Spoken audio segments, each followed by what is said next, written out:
All Aquamap 2nd generation series have a built-in barometer.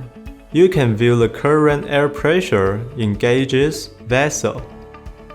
Customize a barometer page.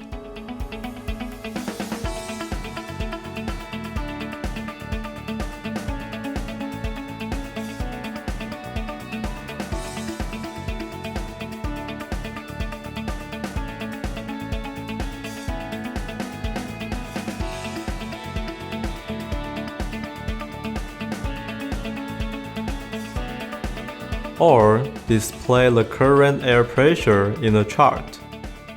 Customize the information shown in the corner.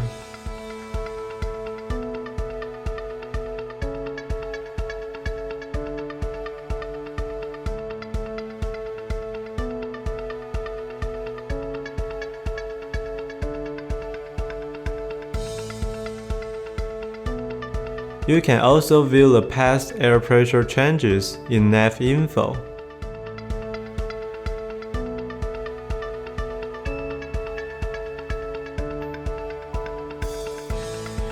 You can observe the relationship between the fish usually catch and the air pressure or pressure changes. This may help you catch the fish more easily.